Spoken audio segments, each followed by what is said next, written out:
Hi అండి. అందరికీ నమస్కారం. Welcome to my channel. ఈ వీడియోలో ఏపీ ప్రభుత్వ ఉద్యోగులకు మరియు పెన్షనర్లకు డీఏ, పీఆర్సీపై బొప్పరాజు కీలక ప్రెస్ మీట్ అండి.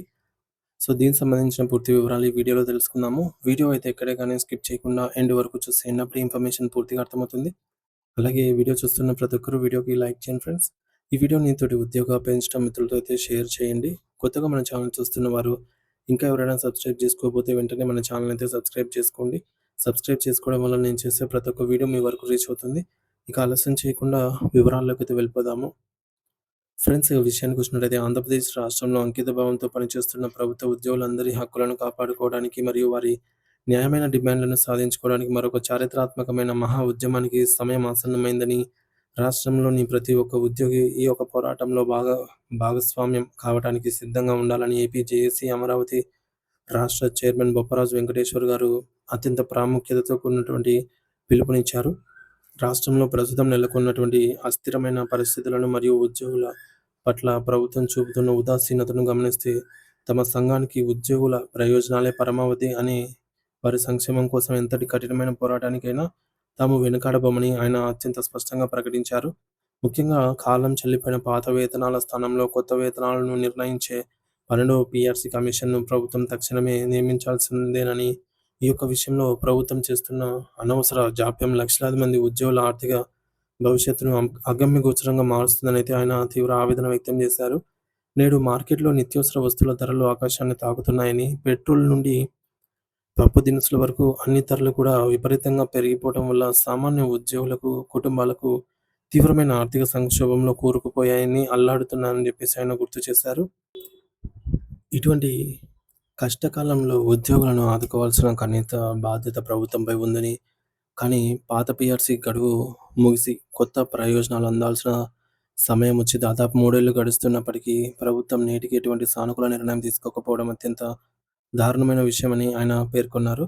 విజయవాడలోని రెవెన్యూ భవన్‌లో నిర్వహించిన ఏపీ జేఏసీ అమరావతి రాష్ట్ర కార్యవర్గ సమావేశం ఈ యొక్క సందర్భంగా అనేక కీలక చర్చలకు మరియు చారిత్రాత్మక నిర్ణయాలకు వేదిక అయింది. ఈ యొక్క సమావేశంలో ప్రతినిధులందరూ కలిసి గడువు ముగిసినా 12వ పీఆర్సీ కమిషన్ నియమించకపోవడాన్ని మరియు మధ్యంతర భృతి ప్రకటించకపోవడాన్ని ముక్తకంఠంతో ఖండించారు. సో, ప్రభుత్వం అవలంబిస్తున్నటువంటి ఈ యొక్క నిర్లక్ష్య వైఖరి వల్ల ఉద్యోగుల్లో సహనం నశిస్తోందని, అసహనం రోజురోజుకు పెరిగిపోతుందని, అందుకే భవిష్యత్తులో సంఘం ప్రకటించే ఏ కార్యాచరణకైనా, అది సమ్మె అయినా లేదా ధర్నా అయినా ఉద్యోగులందరూ కట్టుబడి ఉండాలని చెప్పేసి ఆయన పిలుపునిచ్చారు. సో, గత అక్టోబర్ 18వ తేదీన ముఖ్యమంత్రి శ్రీ నారా చంద్రబాబు నాయుడు గారు ఉద్యోగ సంఘాల నాయకులతో ప్రత్యేకంగా సమావేశమైనప్పుడు ఉద్యోగుల ప్రధాన ఆర్థిక సమస్యను ముఖ్య ముఖ్యంగా పీఆర్సీ అంశాన్ని త్వరితగతిన పరిష్కరిస్తామని చెప్పేసి స్పష్టమైన హామీ ఇచ్చారని బొప్పరాజు గారైతే ఈ సందర్భంగా గుర్తు చేశారు. అయితే ముఖ్యమంత్రి అంతటి వారే ఈ యొక్క హామీ ఇచ్చి నెలలు గడుస్తున్నా నేటికి ప్రభుత్వం నుండి ఎటువంటి అధికారిక ఉత్తర్వులు వెలువడకపోవడం ఉద్యోగ లోకాన్ని తీవ్ర నిరాశకెత్తి మరియు విచారానికి గురి చేస్తుందని చెప్పేసి ఆయన వాపోయారు. ఉద్యోగుల చట్టబద్ధమైన హక్కులను మరియు ఆర్థిక ప్రయోజనాలను కాపాడుకోవడానికి ఇప్పుడు మధ్య బాట పట్టడం ఉద్యమ బాట పట్టడం తప్ప మరొక ప్రత్యామ్నాయ మార్గం లేదని నాయకత్వం బలంగా అయితే భావిస్తోంది. ఈ యొక్క పోరాటాన్ని రాష్ట్ర వ్యాప్తంగా బలోపేతం చేయడానికి గ్రామ స్థాయి నుండి రాష్ట్ర స్థాయి వరకు అన్ని ప్రధాన సంఘాలను ఏకతాటిపైకి తీసుకురావడానికి ఒక ప్రత్యేక సమన్వయ కమిటీని కూడా నియమించినట్లుగా వారు వెల్లడించారు. ఈ యొక్క పోరాటంలో భాగంగా ప్రభుత్వం ముందున్న కొన్ని కీలకమైన డిమాండ్‌లను ఉంచబోతున్నారు. అందులో మొదటిది తక్షణమే 12వ పీఆర్సీ కమిషన్‌ను ఏర్పాటు చేయడము.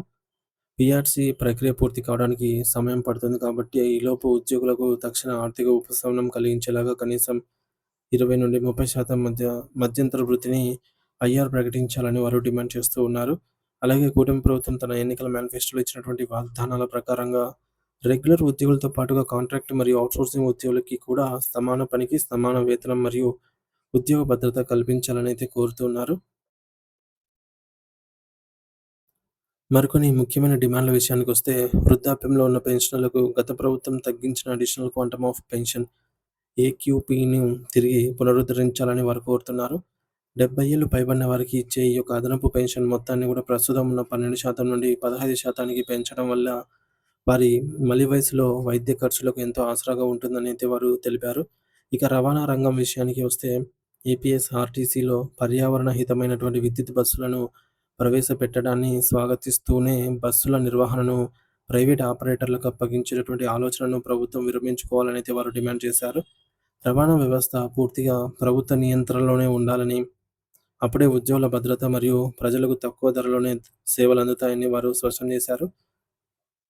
మహిళా ఉద్యోగుల సంక్షేమం కోసం పిల్లల సంరక్షణ సెలవులో సీసీఎల్ చైల్డ్ కేర్ లీవ్స్ కాలాన్ని ప్రస్తుతం ఉన్న దానికంటే పెంచి మొత్తం 2 ఏళ్లకు పొడిగించాలని వారు కోరారు. ఇది మహిళా ఉద్యోగులకు తమ వృత్తి మరియు కుటుంబ బాధ్యతల మధ్య సమతుల్యతను కాపాడటానికి ఎంతో అవసరమని వారు అభిప్రాయపడ్డారు. సో, వీటితో పాటు ప్రభుత్వం వద్ద చాలా కాలంగా పెండింగ్‌లో ఉన్న కరువు భత్యం, డీఏ బకాయిలను మరియు ఇతర ఆర్థిక బకాయిలను వెంటనే విడుదల చేసి ఉద్యోగుల ఆర్థిక ఇబ్బందులను తొలగించాలని కోరుతూ సమావేశంలో తీర్మానాలు చేశారు. ఈ యొక్క డిమాండ్ల సాధన కోసం ఒక బలమైన ఉద్యమ కార్యాచరణ కమిటీని ఏర్పాటు చేయడం జరిగిందని, సో, ప్రభుత్వం దిగి వచ్చి తమ సమస్యలను పరిష్కరించే వరకు విశ్రమించబోమని బొప్పరాజు వెంకటేశ్వర్ గారు గట్టిగా అయితే హెచ్చరిక జారీ చేశారు.